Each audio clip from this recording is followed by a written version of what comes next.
Hello everyone, Eric Watson here, freelance writer, player of games, writer, boards, recorder videos, and a tabletop role-playing aficionado. Welcome to the Monday edition of my bi-weekly behind-the-scenes DM-only livestream Crafting Icewind Dale, which I build, write, and prepare for our next session of Rime of the Frostmaiden.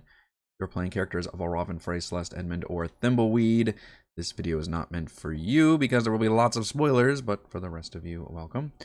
Stream our D&D sessions live on YouTube every Friday. Watch all of our D&D sessions and reviews here on YouTube. You can follow me on Twitter at Rogue Watson and join our official Discord server with invite link in the description below. If you'd like to support the channel, please check out patreon.com/Rogue Watson. For our campaign, we use Roll20, and for streaming, I use Open Broadcaster software with Streamlabs. I am here. We're still talking about the Caves of Hunger. We have now entered the Caves of Hunger in my campaign. We don't know how long it's going to take or what path the players are going to follow as they make their way through here. They have not yet gotten to any junction point yet, so everything is as designed. In fact, I even ran the Flame Skull encounter pretty much as written with just 4 Flame Skulls tearing through the players, and it's kind of hilarious how effective even a couple relatively low-level creatures can hit a tier 3 party if they are caught unawares, and if those low-level creatures happen to all be able to cast a use of Fireball, which is very, very, very, very fun. So, what have we still got left? I think we already kind of went over the entire dungeon, but if anybody wants to go over anything that's far in the future, let me know. I can discuss that. I guess we didn't really talk about the Dryad or the Nothics in the lower right corner, but at this point I might table that until we get a little closer, and I guess I kind of skipped kind of the high 30s over here. But so if we want to go back and do the big picture approach, we can do that, or we can stick to just kind of figuring out what they're going to do next time, which is going to be tricky because we're going to come up to the junction point, the major one, I guess, the biggest point, which is, are they going to take the ice slide down in H10, or are they going to just say no way and go up the stairs to H7 and then basically go on the entire right side of the map? That's a huge decision that they have to make, although they don't really know it at the time in terms of how far in one direction that they go. Finding Shadows of the Dragon Queen in the morning. Nice. Dragon Lance. Looking good. Let us know more about the ship crashed in this adventure. How tough is it for Luke Skywalker to raise out of the swamp? I mean, it's no, not Luke. I don't. Yeah, they weren't too interested. I mean, the ship just had some loot in it, which I guess they helped themselves to. In fact, it was supposed to be in a locked safe, but I just gave it to him. I don't want to fuck around with trying to. I mean, I guess they could have tried to pick the lock, whatever. But like, I attacked you with flame skulls. You can just have that one. You want to influence their decision. Always as a DM. I don't, I actually don't know which is the better path, to be honest. So I'm not sure if I do. I'm curious to see. Clearly, I don't know. The hole in the ground, because they don't see these. So what's interesting is if you just look at the map, again, we have the burden of knowledge. They're not going to see this dotted hash right here, or the fact that a tunnel leads down. That's all in the GM layer. So I can just move it like this. All they see is just a hole in the ground that I can describe as going down like a burrowing creature. So interestingly, they might not consider that a viable path to even go down. They might say, okay, that's big and scary. That seems to go down. Or they may send a scout down there because they have an umpteen ways of scouting without having to use the magic arcane eye thing. They've got, flying horses and climbing, skittering insect people and just all kinds of shit they can employ in order to make their way safely down this giant ice slide, in which case then there's no, dramatic slide down and falling into the Rimmer's pit. And of course they can see the bubbling water and the bones and maybe put 2 and 2 together, but also notice that there's a giant cavern. So, I would definitely let them do that kind of scout work and then not pull the trigger on my Rimmer's fight, of course, so they'll be able to scout that out and see. So they would naturally split the party. Yeah, sure, you can do that in this dungeon. So I could see them doing that. I could see them scouting it carefully and then reporting back, and then they say, okay, that's one path, and then they continue up here, and then maybe that's a safer bet because honestly, there's no real monsters for the first couple rooms. Although between you and me, I'm kind of leaning towards turning this into a proper head of an iron golem and letting it do its poison breath attack on them, so turning that into a hazard room. But then it does get more dangerous from there. So to answer the question, I don't think I will influence them. A direct message on Discord on Saturday. Did you see? I did not see any direct messages. I'm so sorry.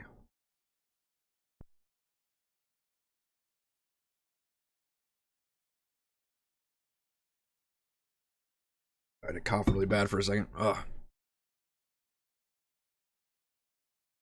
What the next campaign will be? Maybe. It's probably the one I'm most excited about since Rime came out. I will say that. Dragonlance, anyway. That's my connection to fantasy. I mean, everybody I think has like Hobbit. I read Hobbit in middle school and Lord of the Rings in high school, which was fine. But Dragonlance is what is really. I thought that was really cool in throughout my high school years. It would have been for Dragonlance, and I really loved that world and the heroes and classic epic fantasy and very D&D adventure party-ish. Even though I was not playing D&D at the time, it was a very cool series of books that I absolutely devoured and read dozens and dozens of those books for probably like a 10-year period before I finally fell off of it. I talked about a little bit more about my love for Dragonlance in the Patreon update. H5 is, so the very next room they're going to get to, there is technically a Kobold Vampire spawn here in H4, but I think I'm not even going to put that on the map. I think I'm just going to treat that like kind of a creepy cutscene moment, because why even let them have a chance at attacking this? If they see the monster token and it scurries away, that's just not going to do the horror thing, versus if they enter this room and I describe the scary thing and then it scampers away and maybe they're not even sure if it's real or something, they like chase after it, it's just gone. I think that's going to be way more effective. So I'm not actually going to use this token now.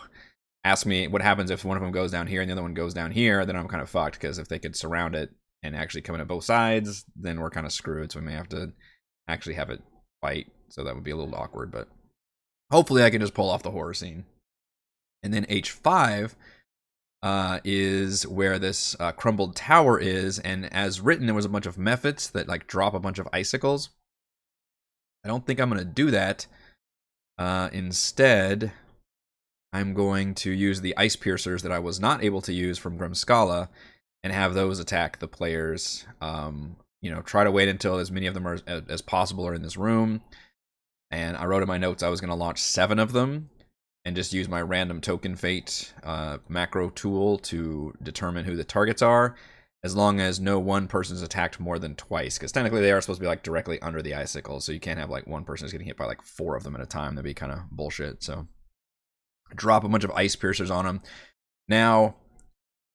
And so that's and piercers, by the way, not meant to be a combat fight. The whole creature, it's such a weird thing. It seems like it's just a trap designed as a creature. Like once they drop down, they have a speed of 5. They have no life or armor class. They can't even attack, so you can just kind of kill them. So I'll describe it as the fact that they're like, they look alive in a creepy way, but there's not going to be any actual like roll for initiative or anything. So not worrying about that. So it's basically just purely a trap encounter.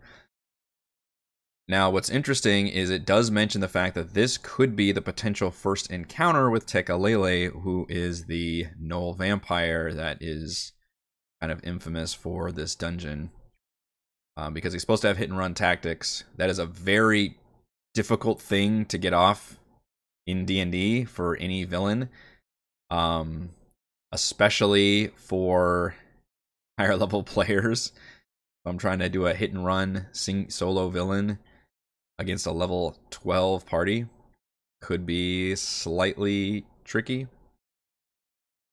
So we'll have to work on his stat block and work on how he wants to actually jack with the players, but he should be aware of them. It feels pretty early to start pulling the trigger with the fight, but the only reason it's cool is because he can do his Misty, Misty Step or Misty Form or whatever to kind of go between this and the tower, and that gives himself a pretty easy way and a creepy way to escape. So that would be advantageous. But also you could just do some extra creepy things like he's got like a cackle ability that forces everybody to be frightened of him. Where did I put his tab? There it is. He's got a few extra tools that a normal vampire doesn't have. He's got Frightful Cackle. Each creature of the vampire's choice within 120 feet can hear the cackle, must succeed on a DC 15 Wiz save or be frightened for 1 minute. Now, unfortunately, frightened technically doesn't do anything out of combat. It's just kind of a neat flavor. And if somebody saves, that's actually worse for me because then they're immune for the next 24 hours if I do want to use it in a better context. Frightened means they would have disadvantage, and they can't move closer to the source of their fear. So I'll have to time when the best opportunity to use that would be. And then Sickening Gaze works great if he locks eyes with somebody. But it's a weird, like, over time thing. They're poisoned for 24 hours, which is a big fucking deal. It doesn't even say you can repeat the save either. DC 15 con save or be poisoned for 24 hours. What if you make the save, then you're immune to the poison? So, useful abilities, but how do you use this creature effectively without having the players immediately just absolutely destroy him? One thing is you could say, well, fuck it, he's going to come in there, go ham on his one round he's going to last, go down to 0 hit points, and then I'll just use the regular vampire ability that if they're reduced to 0 hit points, they turn into mist, and they just do a bullshit escape, and then it's up to the players to like chase after and see like where that goes before he heals up, which they would run into all kinds of monsters before they're able to do it. So we'll have to look and see, and hopefully you guys can help me figure out a way, or I do try to run him with a hit and run stat block and see if I can't somehow employ some guerrilla tactics that a smart evil enemy would use, who is based around like fear and hunger. So I already beefed his stat block up. You're looking at a basically a regular vampire with the null powers still. So before he was like a CR8 null vampire with like fewer hit points and worse stats and things. I actually kept his worst mental stats and made him more of just a bestial ferocity thing. But then I realized if I wanted to give him spells, he would basically not be able to cast spells because he has no good mental stats. But one interesting thing is in order to bite people, normally a vampire has to grab and grapple people with their unarmed strike, and then they can do the bite attack once they're grappled. So it's a classic kind of, you've got them grabbed and you sink your teeth into the neck. But the Null Vampire doesn't have to do that. The Null Vampire can just immediately bite right away. It still only can do one bite with its multi-attack, but it can just bite the fuck out of you without having to grapple you first, because it's a big old Null with a big mouth, I guess. Still has the vampire abilities. Slightly different in that it does more base damage, but less necrotic damage, which means the reduction isn't as bad, and the heal isn't as good for the vampire. And then his claws, I think, are a little stronger than the unarmed strike. But yeah, so I gave him his better regeneration of a normal vampire. He technically has the rampage of a Null, but this isn't going to come up very often if we're being honest. When it reduces a creature to 0 hit points with a melee attack, it can take a bonus action to move up to half its speed and make a bite attack. That's great, but how often is it going to reduce somebody to 0 hit points? I guess if they keep throwing like summoned animals at me or something, then maybe he could take advantage of that. But otherwise, I don't see him killing too many people. I wish I've read the Dragonlance novels. They're pretty good. Well, at least they were, 20 years ago. I don't know how well they've aged. Frozen blood can be a deterrent. Sure, just like treasure, I could always have like the smell of treasure. You can. I'm catching up on the chat right now. Make the golem head just talk. I would try to convince the player to send it to the astral plane as a trap, of course. I would like to turn that into a bit of a social encounter. In fact, it says you can turn the golem as designed should be able to blink its eyes for like yes or no questions, which is kind of interesting. But I think it'd be funnier if you had it have some like pre-programmed responses. Find the obelisk theory of your players found one. You mean the obelisk, how it pertains to Ethrin? We used the obelisk in Tomb of Annihilation. It had the demon in it. I did pull that off. That is a crazy theory, though. Are you pushing insanity at all? I feel pretty good. No. Insanity. Yes. I am, actually. Back to my notes. So, psychic hauntings are a thing in this dungeon. Let's scroll up. Which I do like that part. And actually, I think these are pretty well written and pretty spooky. It just says every once in a while, and it will mention in some of the descriptions that like, hey, this is a good opportunity for a psychic haunt thing, and you're basically supposed to roll on this table, and then it just happens, and it's pure flavor. There's nothing, it's just pure spookiness. Now, I want to marry that with a madness effect, because I think that would hit home a little better. And again, these players are so high level that I think, you know, saddling them with various debilitating debuffs is going to be the way to go and really make the spookiness hit home. So I think we can still pull these Psychic Hauntings off, but then afterwards, everybody has to make, you know, probably a DC 15 Wisdom save. And if they fail, then they are subject to Madness. And in fact, I actually designed a custom Madness table called Cave Madness, which is effectively a D8.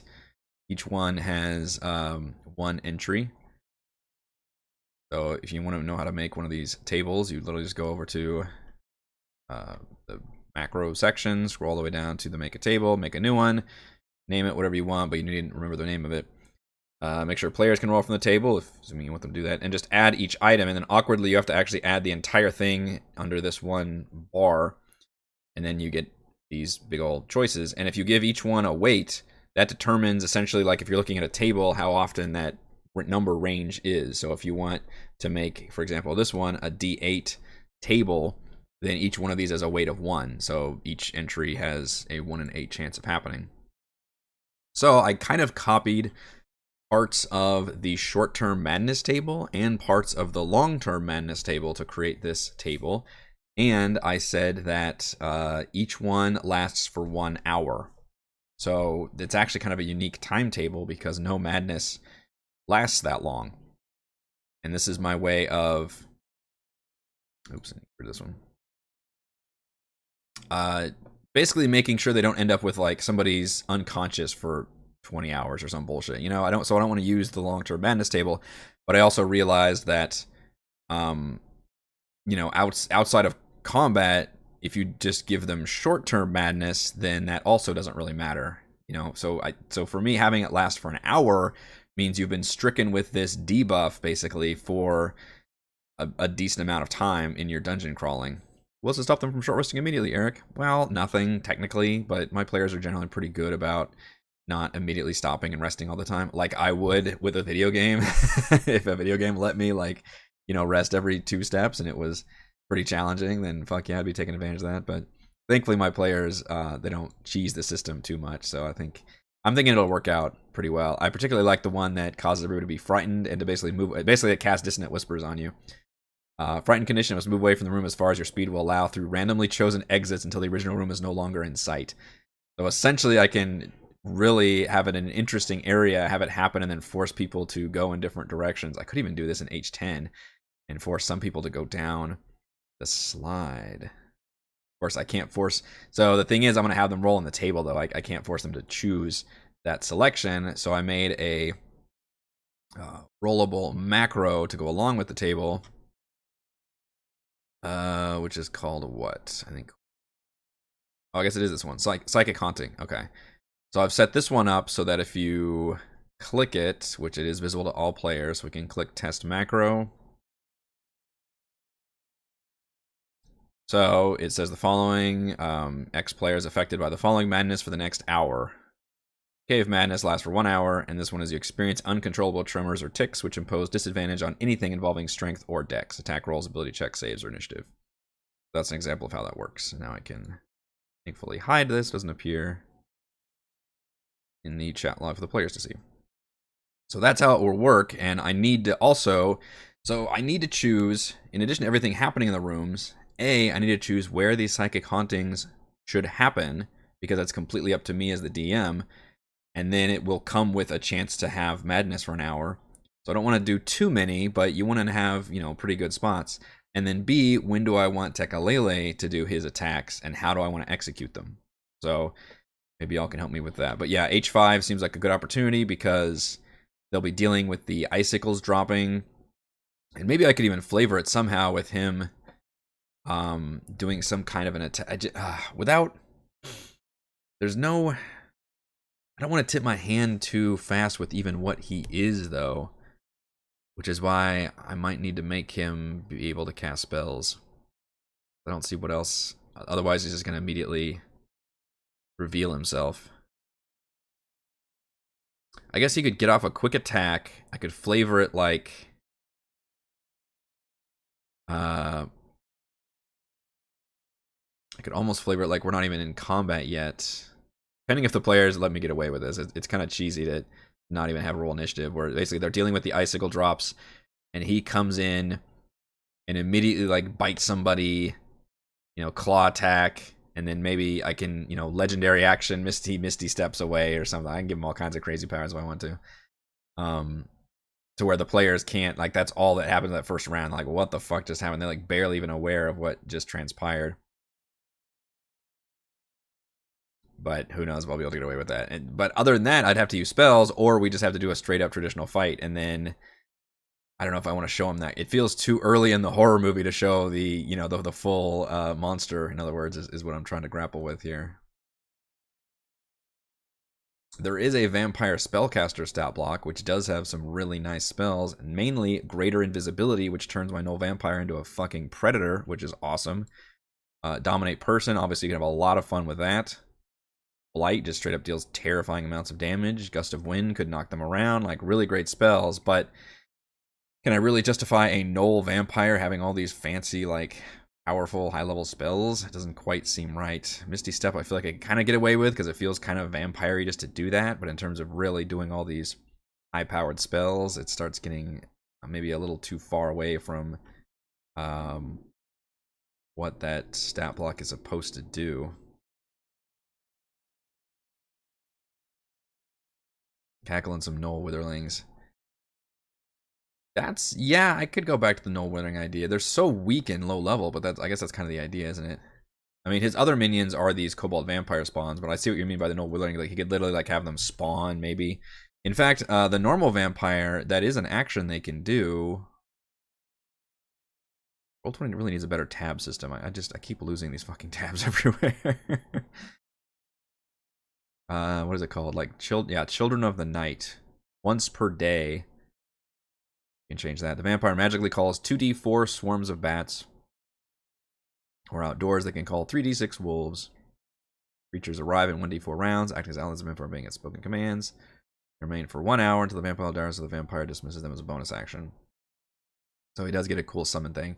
So I could give my Null Vampire a similar thing. Maybe he can summon those Null Witherlings, which I think I actually do have in here, which are basically skeletal Nulls. Or I could just take whatever fucking, undead stat block I wanted and technically use that. I just think Null Witherlings are particularly low level is the only bummer. They are CR1-4. No reduces the creature. They do have the rampage ability. They're not going to reduce anybody to 0 hit points. One with this bite, one with this club. Why do they have a club? I guess I just use the default null picture here. I don't know. They're a little too weak. It's almost not even worth having combat with their Witherlings, frankly. Thank you, Story DJ. Gaining exhaustion could get a little dangerous for them. Yeah, it certainly could. Zex as an action. Vampire Marbury. You can't act. What does it take to turn somebody into a vampire? I don't even think this one has the rules on there for it. It's like you have to have their max hit points be reduced all the way to 0, and then I think you have to like bury them for a day or something. Not like Skyrim where it takes you a couple days and you turn more vampire each day.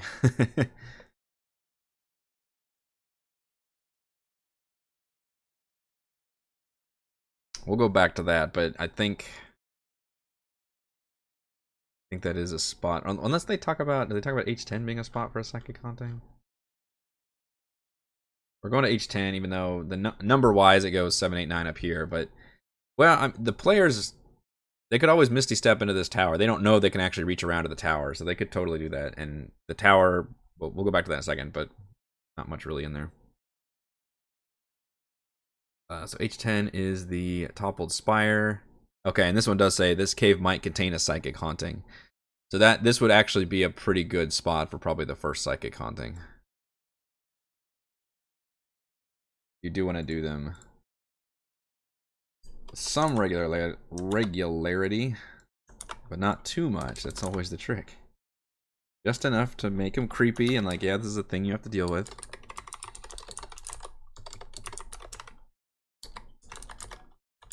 Psychic Haunting. The hole in the floor is the mouth of a glass, smooth tunnel created by the Remoraz. Area age 24. Creature slides down the ice chute, gains enough speed along the way to propel itself in the heated pool at the bottom, which is great, but nope, again, my players have proven time and again for several levels now that they all have amazing traversal abilities. So I don't see them ending up in that situation. Unless the Psychic Haunting makes them run down there, which would be pretty awesome. The tower is open on its east side. Tucked inside the attic spire is a wooden chest with a sliding bolt latch held fast by frost. Character melt away the ice on the latch using a torch or other open flame. Most of the bottles inside the chest smashed in the fall, but 2 potions of pure healing survive. That's really good. I didn't even have to scale that. Like, I just gave them some healing potions, but I'll give them some more. Fuck it. That would be a good opportunity for the Psychic Haunting, though. Maybe when they go in this tower, I can do something creepy in there. And just pick one of those Psychic Hauntings and run that, and that'll be the only encounter in that one. And then it's going to be really, really up to the players to figure out which direction they want to go. They want us to go. The natural path goes up and to the right, and then the ice slide takes them smack dab in the middle of the dungeon and also into a pretty big mini boss fight. So we need to have that prepared because they could end up in that fight tomorrow, or not tomorrow. What day is it today? Monday. Friday. And then we also need to prepare this direction as well. So let's say they go down. Somebody's going to go down the Remoraz chute. There's one path down here. I don't know if it mentions how far this goes. 10. It says propels up to the bottom. And it doesn't say how far that actually goes. 15-foot diameter hole. Maybe H24 says that much. How big of an ice slide is this? Hole, that one is H2. That. Oh, that's the one on the right side, I assume. H23 doesn't say how big those slides are. It's well, if we use the map, 50, 100, like 150, almost 200 feet, assuming that's, but I don't know, it doesn't really work. Well, maybe it does. It's 200 feet. I don't know. I guess it's a slide, so it's not like a straight drop. And then hear his howl periodically echoing off the ice walls. Yeah, that's good. Do you actually have them make the save for it, though? Or do you just have it be a spooky thing they hear?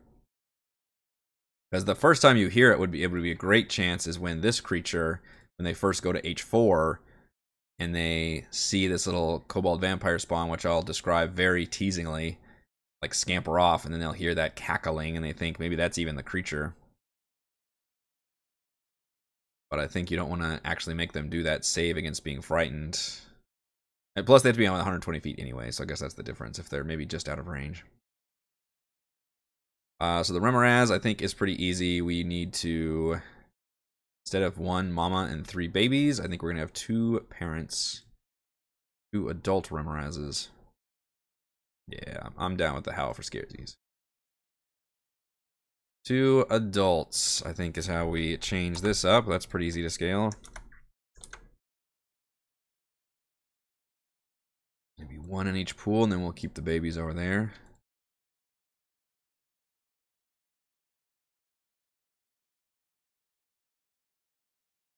And you could maybe even stagger the battle a little bit.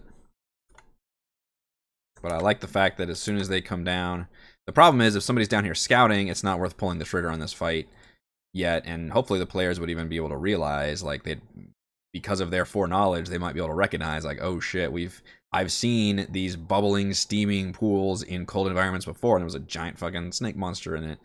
And yeah, that's the same case here, except there's even more. Except you see multiple pools now in here, and then bones lying everywhere. So If they were just scouting it out, then I wouldn't do the thing. But once they come down here and start exploring this room, then for sure we'll pull the trigger on this fight.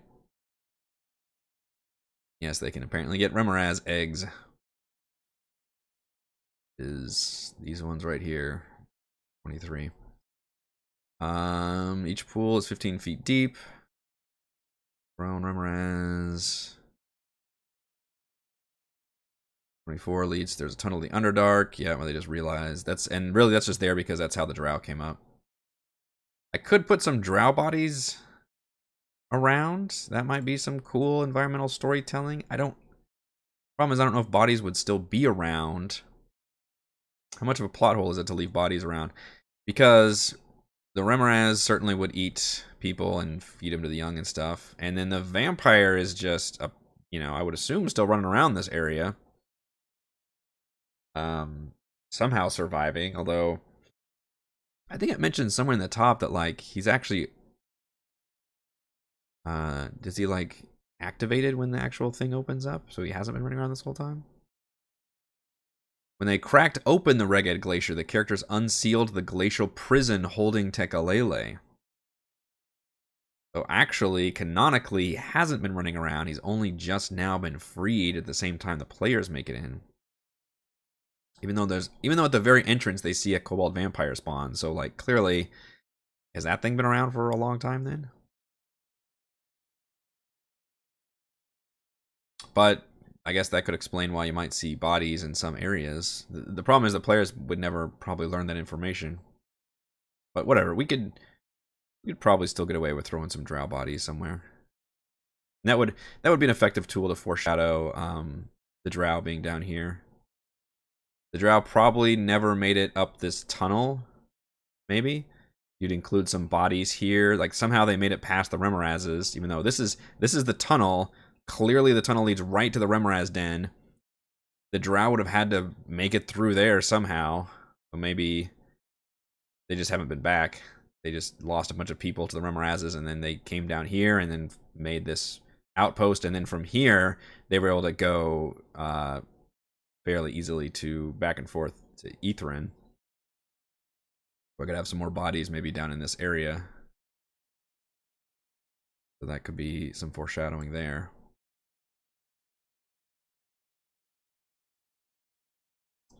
25s are just empty, I think. Empty side caves might contain psychic hauntings. Probably a good time to do that. Egg-shaped cave in H26, which is just another hole that leads to onto H36. That's the whole middle platform. And the crazy thing is, so if they come down here to this middle area with the Remorazes, they then have 3 more branching paths to take. How stressful is this to plan for a DM trying to figure out this whole dungeon? This is why I have to talk about the whole damn dungeon. Because from here, they could go back up to the upper right corner through this borehole, make it up to H22, and then they're back on track for dealing with the vampire shit up here and the shadows.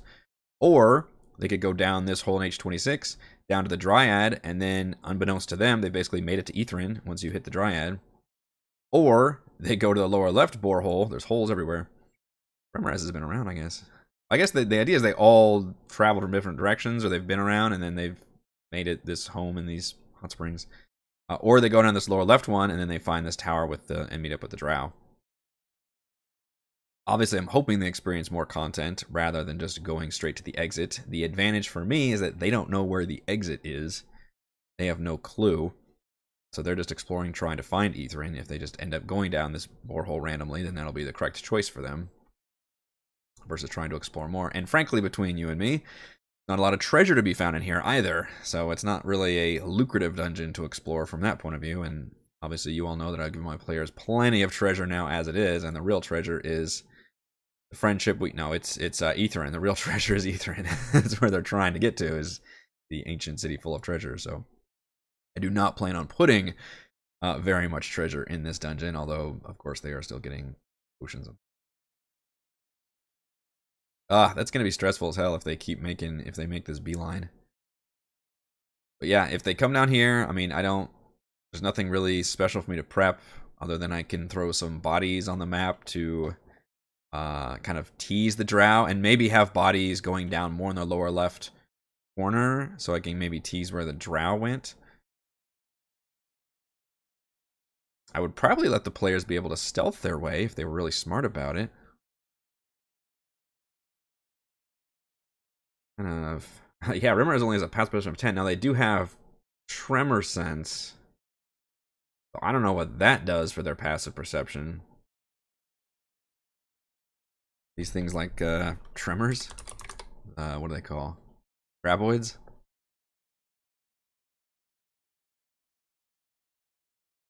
Yeah, fun-ass D&D adventure, by the way, based on Tremors. At least the first one. Just a tiny town, like, under attack by burrowing creatures. Those are the spell. Monster Tremor Sense. Monster with Tremor Sense can detect and pinpoint the origin of vibrations within a specific radius, provided the monster and the source of the vibrations are in contact with the same ground or substance. They're technically in water, but so they can just sense everything within 60 feet, basically. Wow. So you could fly if you were hovering. Then you would use their passive perception, maybe. But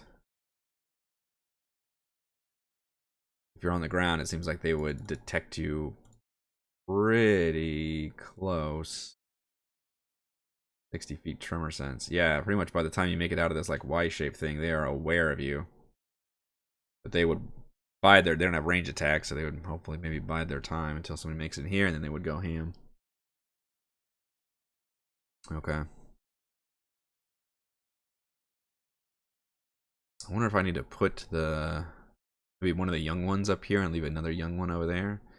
You know what? These are all in the GM layer. You'll probably see me move these around depending on what angle the players come in, so I can have it be a little more optimal for me. But maybe by default, we'd have mama, baby, another mama, and another baby up here. I did just roll for points for all of them. Zoom back in this map. 195 and 215 for the mamas. Baby of 96 and 113. That's a lot of hit points with a lot of fun creatures. Any creature that auto damages you when you attack it is just delicious.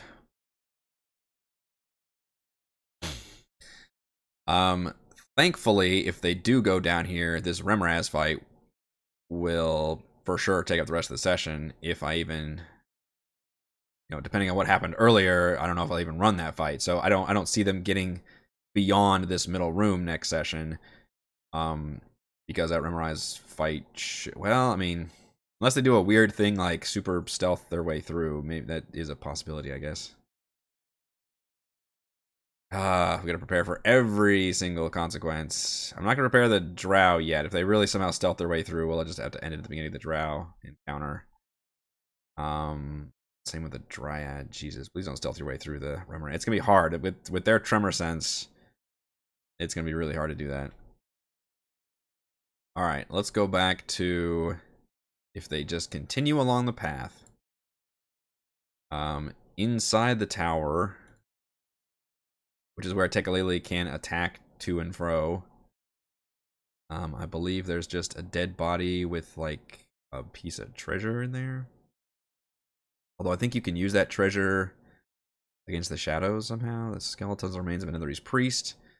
There's a silver holy symbol shaped like a 4-pointed star, a symbol of Mistral. 25 gold pieces. Are you kidding me? It's an ancient 2,000-year-old. Like, that's got to be worth more money, right? Come on, man. H7 has nothing, although it does say if Tekalele is hiding in the area in H6, no vampire passes through the tower wall in mist form, assumes large team attacks the characters. So basically, he can just hide out in this tower and use his mist form to attack either one. How does this mist form work? I say mist form. What do you mean? Just shape changer can use an action to polymorph into a large hyena or a medium cloud of mist. I can't have it take an action, man. That's always been the problem with these stat blocks. He can't just... Well, alright. I guess the idea is he's a mist first.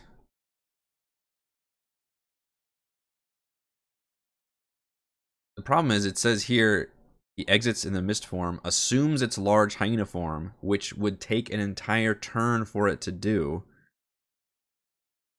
Because that's an action. And meanwhile the players just wail on him. And then he gets to go. Like, this is the problem I'm running into. Like, action economy is a killer. I think you gotta make this shape changer thing a bonus action, which is the only way he can be effective. And yeah, I'm gonna give him legendary actions anyway as well. Maybe I could turn his shape changer legendary action. Like, he can just change to mist form or hyena form, which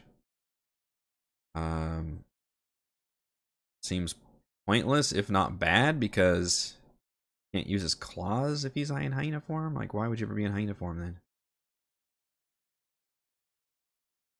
I really don't understand what's the mechanical benefit of that. The vampire can't speak. Walking speed is 50 feet. The only difference is it's a lot faster, but loses its ability to use claws, I think. In fact, it's multi-attacks. Yeah, only available in vampire form. Alright, so that seems dumb. Keep him a null, I think. But if we change his shape changer into a bonus action, now we've got some options, because now we can start off as mist form, bonus action into his vampire form, immediately get his attacks off, and then or legendary action, I guess, and then we can just use another legendary. In fact, legendary action would be more effective, because then I can use another legendary action, maybe to mist form out of there. If I give him all those tools, that would be the most effective hit and run thing. If he can go mist and attack and even mist again in the same round, I think that's the only reason he's going to be effective without spells. Is that too bullshitty? I mean, that's typically more than what a normal vampire can do. But that's kind of what I have to do here. Make this an effective hit and run villain that attacks the players, comes in, does his cool bite attack, claw. I can, have him do legendary action, cackles and gazes, so that he can try to get those off. And basically just have him last for a round and then mist away.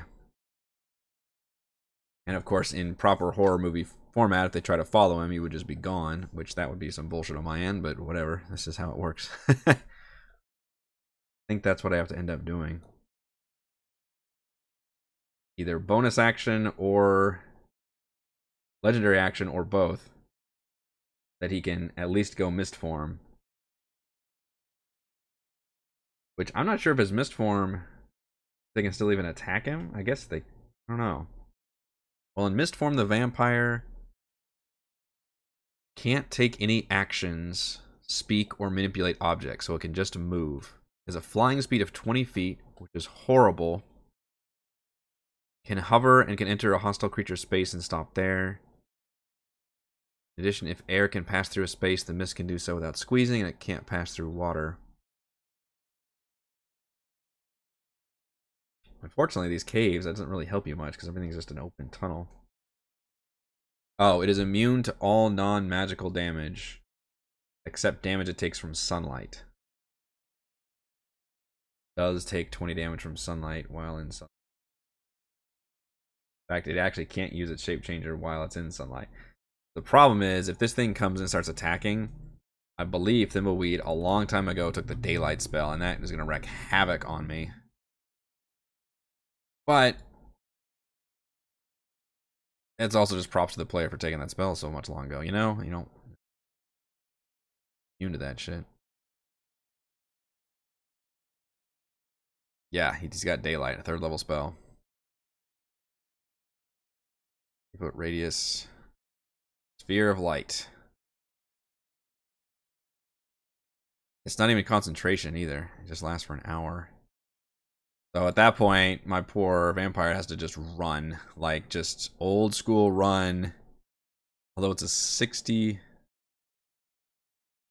radius. That's huge.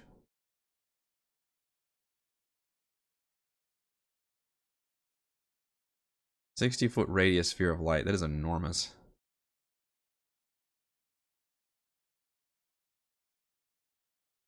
Yeah, and the other thing is he's supposed to attack when they're in the middle of doing something. So clearly having him attack people in H7 would not make any sense because there's nothing going on there. I like the ones where it even says in the Remoraz fight that he attacks, which is fucked up. Because that fight is crazy. Now you want to throw a null vampire in there? Yeah, maybe. If Tekalele is here, the null vampire is in mist form, hiding in the steam. The characters can sense the vampire only if they have magic that can detect the presence of undead. It says, as the Remorazes engage characters in battle, he assumes its null form and joins the fray, keeping distance from the Remorazes. So it straight up says, during the hardest fight of this dungeon, that's when he joins, just to try to get some food. Which is impressive. So I like the ones where, yeah, he jumps in and attacks during other battles. Or if the players are just being kind of cheeky and spreading around maybe a little bit and in some interesting areas, I could see him doing that too. If like 2 or 3 of them are in a certain area, then he could definitely ambush people. So I have to kind of be on my game about that. You had him ambush in the Remember. That's awesome. Yeah, I'm hoping. It's very hard to do this dungeon and not do the Remoraz fight. It is possible. I believe you have to skirt around the entire upper right-hand corner, which means you do end up doing a lot of content. But you can actually go all the way to the right and then go down, skipping the 2 boreholes, and then make your way all the way down to the lower right side. You end up doing 80% of the dungeon if you do that, but you can't technically skip the Remoraz fight by doing that. Whereas, weirdly, if you do the Remoraz fight, then you can skip, a good chunk of the dungeon because you could end up going exactly where you need to go. So somehow I'll pull off some kind of mini, probably not even a full fight if we're being honest, maybe some kind of scene of Tekalele attacking somebody in H5 just to get a taste of him. And then they won't see or hear from him for either until the Remoraz fight or maybe until the Shadow fight over here. No mercy. That's good. It's a good fantasy football team name. Friends can burn with that. They can attack the party anywhere, I think. That's probably true, but I think canonically they're trying to raise their young in these pools, and it seems like that's where they like to be. So, and frankly, I've already got enough going on, and I think it does mention Tekalele is the only random wandering monster encounter that they've got. Although if they rest, I would include Tekalele with like Kobold Spawn minions as well. Alright, so H8, the Arcane Eye activator, is a tricky one because they get an incredibly useful spell with the Arcane Eye, which lets them cast a spell that lets them scoot around the entire dungeon and gives them vision and all that good stuff. I think it was you, Jason, that actually pointed out maybe just give it to them on a timer where they can only see a couple rooms versus let them have it for an hour, which would theoretically let them see the entire fucking dungeon. Because normally the eye can't open doors, so it's stopped by barriers. There are literally like no barriers in this entire dungeon. It is all just open caves and tunnels. So it's the perfect location for this kind of spell. Or maybe also give it a kind of radius too. Like it's busted up and maybe it can only go as far as starting to dim when it reaches like here on the right side of the map, like past the shadow room, which I would describe the shadows as almost like a psychic haunting thing where you just kind of see, image, like not even like literally monster shadows, but just like, oh, you think you see something in the distance there. Or they could use the eye to go down to the Remraz thing and see that there, but then it would definitely start to dim right when it saw the pools. So I think you can use it in a fun way where it can, maybe it's a radius thing where it can only go so far from its origin. Somebody did have the suggestion of having it pluck an eye out. Funny enough, that's something that happens in Ithrin, in the Tower of Divination. Now, I'm using the new expanded Towers of Ithrin, which I've been talking about for a year now, I think, because one of my favorite supplements on the DM's Guild, and it does a really good job of making Ithrin much, much better. And that one also uses the eye plucking thing in a different way, and still a way that I enjoy. So I'm going to keep that as a thing in Ithrin and not repeat it here. So I think I might actually keep this Arcane Eye activator pretty much as written. I like the idea of them not knowing, what it is. Like they'd have to cast detect magic, and they'd have to have somebody just risk it and all that. So, and I'm sure somebody will, but I don't see the need to fully openly explain these things either. Now, one change I want to make is with our dear golem head, which we do have a fun piece of art for. It's not at all necessarily what the map looks like here, which is this one, which looks like an iron golem head. This is H9. Lying outside the middle of the 20-foot cave is an enormous head made of iron. Its eyes aglow with a golden light. So as written, this thing is busted, and it is kind of a weird social encounter where the players can ask it questions. It said the potent magic used in the golem's construction has kept the head functional. The head can't attack or use its poison breath in this state, nor can it speak, which is kind of lame. Can iron golems normally speak? That up.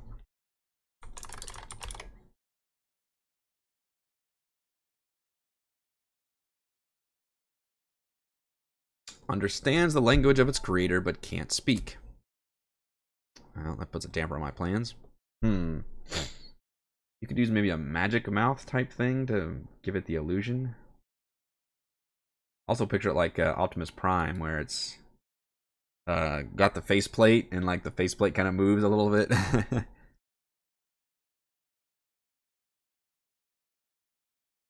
My idea was, yeah, its body is wrecking shop in Ithrin. And I think that's a fun callback if they see this like headless iron golem, which is hilariously has like the blinded condition and can't use its poison breath, obviously, so it's a lot weaker. Which I may double, maybe I'll put 2 iron golems there because the party again is higher level and have just one of them be headless. That'd be a funny callback because they'll see the head here. Now it does say they can ask it questions for some reason. It understands Elvish and Loras. Another he's telling if the characters know none of these languages, communicate with golem and Loras on their path. So for some reason they can ask it questions and it would answer. I guess the golems of Ithrin are not hostile. Do you know, does anybody know off the top of your head where in Ithrin this thing is?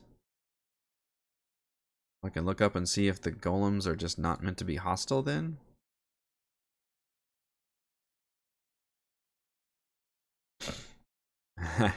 Yeah, I could make it talk. Who cares?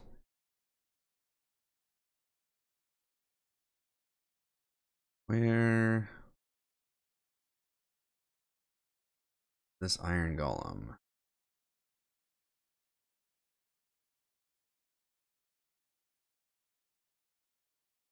Oh dear, I'm gonna have to go room by room. See if I can, if it'll like be highlighted or something. Or my eyes glaze over. Mark it at the top right. Do you remember what number that? Oh, I guess it's annotated, isn't it? Or top left. Menagerie? Maybe? I don't know. It's been so long since I looked at Ithrin.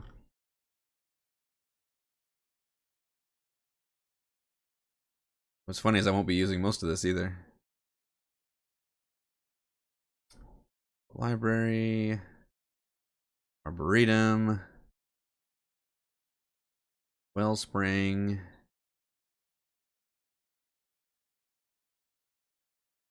Ring 5 at aberration lies in a semi-conscious state at the bottom of the well. Uses the Hydra stat block. That's cool. Headless Iron Golem. There it is. The Bazaar of the Bazaar. The market stall once held relics of much wonder now. It's most of the wares here become worthless. Everything else is destroyed by a headless iron golem presently rampaging around inside the building. The golem was decapitated when Ithrin crashed in the Regged Glacier. Its head wound up deep into the caves of hunger, and its body's been stomping around Ithrin ever since. The golem swings blindly at anything that attacks it. So why would the head sit there and ask questions when the body's just going on a rampage of hostilities? So anyway, I'm thinking about making the head also hostile. I assume these things are like sentries or guards, similar to the statues of Waterdeep, I guess. And I like the fact that they would probably maybe turn it into kind of a social trap somehow. I'm not sure how to work it yet, but which I kind of pulled a similar thing in Revel's End when the guards were like, present identification, 5 seconds to comply, whatever I did. The similar idea here would be to say, intruder or danger or something, and it opens its mouth and does its poison breath, which is hilariously powerful. I mean, Iron Golems are CR16. It's a 15-foot cone, a DC 19 con save, taking 10d8 poison damage on a failed save. That is crazy. Crazy powerful. But how I turn that into a social challenge, maybe with that as a failure state, I'm not sure. Clearly, I would need it to be able to, I think I just need it to be, whatever, it's a Netherese thing, so maybe it can speak. It does say it understands Elvish and Loras. So I think it'd be a fun opportunity to turn this into maybe a encounter where it would still act like it's a sentry. And maybe it would say like, really turn into a robot too. It's like error, arms offline, legs offline, or something. Something to that extent. And maybe it's even confused about where it is and who the people are, and then if they, I don't know, I could have some fun with this for a social encounter, for just a robot head in the snow. I think it's an interesting opportunity for a social encounter. In versus having this yes/no thing that I'm not sure the players would even pick up on that it can do. Know where Ethrin is? No. Were you damaged in the city fell? Yes. Is there danger ahead? I don't know. Have other creatures passed through this cave recently? Yes. Simple questions it's got. A head with tiny lips. That is some horror shit right there. It scampers along. So I think it's a cool opportunity. I'm not quite sure how I want to swing it yet, but I do like the possibility. I think I want to expand the social encounter, but with a cool trap or failure state. If they piss it off or if they say the wrong things, then it can spew its poison breath out. But it can't move, so once it does that, the players will know to, like, scramble around, or I guess they could try to attack it. I need to figure out maybe how many hit points or AC to give the head. I mean, I don't think it's gonna have much AC. It can't move, but I guess it's still got armor. Otherwise, there's not a whole lot of fights. If they don't go down the Remoraz tunnel, and I don't treat Tekalele attacking them when the icicle things drop as a full fight, and there's really not going to be a fight for a while, which is fine because the Flame Skulls was a fight. For these first couple rooms, which I think is fine pacing, and then they get to this giant shadow room, which is a giant fucking fight. Den of Shadows, aptly named. 12 shadows haunt the 30-foot high cave. They swarm members of the party. Recoil from any character to present a holy symbol of Mistral. Just a random thing.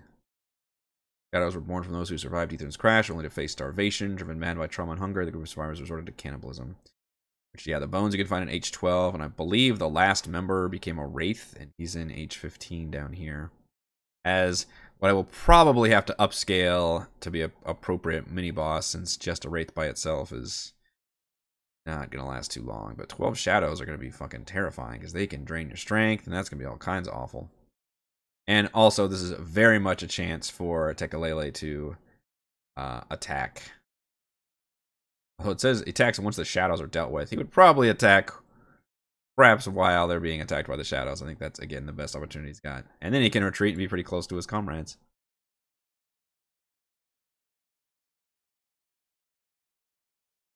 I don't know where else Psychic Hauntings would be in this area, though. We do it in H10. Probably good until they reach, like, H15. I could even do a Psychic Haunting and then have the shadows descend. Could even do one in H11, maybe. That could be interesting.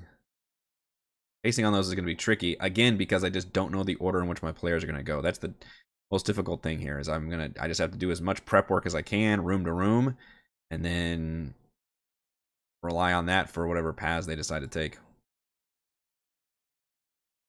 It's going to be exciting. It's certainly stressful for me as a DM, but it's a really fun mega dungeon, and I do like dungeon crawls, so See how it goes. We've got a little bit more time to prep before Friday's session. I think that will do it for today's Crafting Icewind Dale stream. However, if you enjoy the content, please do check out patreon.com/RogueWatson. Shouts to Platinum patrons Joe, Will, Thomas, Stan, William, Brandon, Genocider, David, Eclectic, Roleplay, Roll, Christopher, Brian, William, David, Corey, Koa1337, Kyle, Matthew, Big Nut, Greenlee, John, and Infernus.